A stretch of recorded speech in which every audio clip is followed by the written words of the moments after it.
ครับพบกับผมนะครับอาจารย์เก่งเสริมชีวิตกับช่อง365ศาสตร์เสริมชีวิตนะครับช่อง YouTube ดีๆนะครับที่จะมอบเคล็ดลับความเป็นมงคลเคล็ดลับของศาสตร์เสริมชีวิตนั้นนำไปเสริมชีวิตกับทุกท่านนะครับแล้วก็จริงๆนอกจากจะมีช่อง YouTube 365แล้วนะครับก็ยังมีเพจ365ด้วยนะครับศาสตร์เสริมชีวิตท่านสามารถติดตามข้อมูลข่าวสารได้นะครับของผมในเพจนั้นเลยนะครับและสำหรับท่านที่ชอบเรื่องของการพยากรณ์เป็นรายปักนะครับก็สามารถติดตามได้ที่ช่อง M Media Channel Asia นะครับในการบ้านดวงซึ่งผมไปบันทึกเทปไว้นะครับแล้วก็มีการนำเสนอนะครับก็ติดตามกันได้นะครับสำหรับท่านที่ชอบใจนะครับกดติดตามไม่พอนะกดไลค์กดแชร์ให้ด้วยนะครับอย่าลืมนะครับแล้วท่านจะไม่พลาดสาระดีๆจากผมอาจารย์เก่งเสริมชีวิตเลยนะครับและสำหรับผมวันนี้นะครับใกล้ตรุษจีนแล้วนะครับก็มีเคล็ดลับดีๆอีกหนึ่งเคล็ดลับนะครับที่จะนำมาบอกในเรื่องของเคล็ดลับตรุษจีนแต่ที่สำคัญนะเคล็ดลับนี้จะสามารถทำแล้วเห็นผลได้นั้นตั้งแต่หลังวันที่3กุมภาพันธ์2560เป็นต้นไปนะครับเคล็ดลับนี้นะครับเป็นเคล็ดลับเขาเรียกว่าเคล็ดลับการวางหอยนะครับเห็นไหมครับเหมือนหอยสังนะหอยสังนะครับเหมือนหอยสังแต่ว่าหอยสังจริงๆก็จะมีเกลี้ยงเลยนะครับก็แล้วแต่นะครับแล้วแต่ที่ท่านเลือกแต่ว่าต้องเลือกรูปทรงหอยที่สมบูรณ์แบบนะครับไม่แตกไม่ผุไม่กร่อนนะครับเลือกไว้นะครับเคล็ดลับนี้นะครับหอยสังนี้ก็จะมีพลังสังเกตเคยได้ยินไหมครับเวลาคนที่บอกว่าอยากยินเสียงทะเลหูแนบหอยไว้มันจะมีเสียงเหมือนลมทะเลนะครับอยู่ตรงนี้นะครับเคล็ดลับนี้เขาบอกว่าเป็นการกระตุ้นความสัมพันธ์นะครับความสัมพันธ์ซึ่งในปีนี้นะครับปีนี้ของผมคือหลังวันที่3กุมภาพันธ์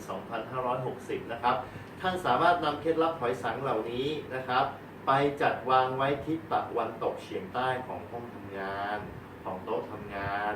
ของห้องนั่งเล่นห้องรับแขกในบ้านได้หรือของตัวบ้านได้เลยนะครับแต่ก็ต้องดูขนาดที่เป็นเหมาะสมด้วยนะครับถ้าโต๊ะทำงานก็อาจจะเล็กๆนะครับแล้วก็วางมีพร็อพต่างๆให้ดูสวยงามหรือถ้าเป็นห้องทำงานหรือเป็นของห้องนั่งเล่นนะครับก็วางนี้กำลังสวยนะครับเคล็ดลับประมาณนี้กำลังสวยไซส์นี้สวยเลยนะครับไปวางไว้นะครับเพื่อเป็นการกระตุ้นความรักความสัมพันธ์ซึ่งในปี 2560 นี้เรื่องของความรักความสัมพันธ์ที่เกิดขึ้นกับทั่วไปพลังงานภาพรวมนั้นจะเป็นความรักความสัมพันธ์แบบเขาเรียกว่าฉาบฉวยนะครับไม่ค่อยยืนยาวไม่ค่อยมั่นคงนะครับถ้าอยากให้ความรักมั่นคงนี่อย่าลืมนะครับเป็นนี้เลยที่สำคัญสำหรับใครที่ไม่ค่อยมั่นใจว่าเคล็ดลับที่ได้มานั้นมันมีพลังดีไหมนะครับก็สามารถนำเคล็ดลับเหล่านี้ไปผ่านควันธูปไปผ่านน้ำไปตากแดด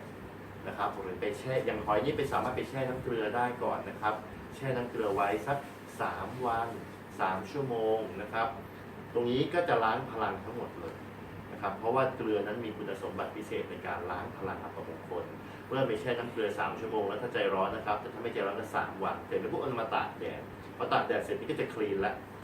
ก็จริงๆถ้าเอาเนี้ยอีกหน่อยนะครับก็สามารถเอาไปอาบแสงจันทร์อีกสักคืนหนึ่งนะครับหลังจากนั้นอธิษฐานว่าอธิษฐานที่พลังให้หอยตัวนี้มีพลังในสิ่งที่เราปรารถนาคือขอให้ความรักความสัมพันธ์ของเรายั่งยืนมั่นคงราบรื่นนะครับได้รับการปกป้องคุ้มครองในเรื่องของความรักความสัมพันธ์แล้วนำไปวางไว้ที่ทิศตะวันตกเฉียงใต้ของห้องทำงานของห้องนั่งเล่นถ้าตัวเล็กก็วางบนโต๊ะทำงานได้เพียงเท่านี้ในปี 2560 นะครับหลังจาก3 กุมภาพันธ์เป็นต้นไปนะครับความรักความสัมพันธ์ของท่านนะครับต่อให้มีเหตุปัจจัยมากระทบกระเทือนมาเราให้เกิดปฏิกิริยาในการที่เรียกว่าความสัมพันธ์นั้นอ่อนลงบั่นทอนลงหรือความสัมพันธ์ไม่ค่อยราบรื่นก็จะทำให้ความรักความสัมพันธ์นั้นมั่นคงขึ้นราบรื่นยิ่งขึ้นแต่สุดท้ายในเรื่องของความรักความสัมพันธ์นะครับเราก็ต้องคุยกันนะครับมีอะไรต้องคุยกันนะครับแต่การที่มีเคสเหล่านี้มันจะย้ำเตือนกระตุ้นเตือนนะครับให้เรามีความมั่นคงยิ่งขึ้นนะครับในเรื่องของความรักนั้นเคล็ดลับดีๆแบบนี้นะครับยังมีอีกนะครับใน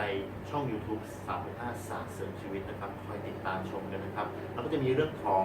การเรียนการสอนด้วยนะครับจะมีเรื่องของวิชาต่างๆนะครับท่านใดที่สนใจนะครับอย่าลืมติดตามชมนะครับเพราะว่าช่องนี้จะเป็นช่องที่เป็นสาระดีๆให้ทุกท่านจะนำศาสตร์เสริมชีวิตมาเสริมชีวิตของทุกท่านทั้ง365 วันเลยทีเดียวครับแล้วพบกับผมใหม่ในเทปหน้านะครับวันนี้ขออนุญาตกลับลาไปก่อนสวัสดีครับ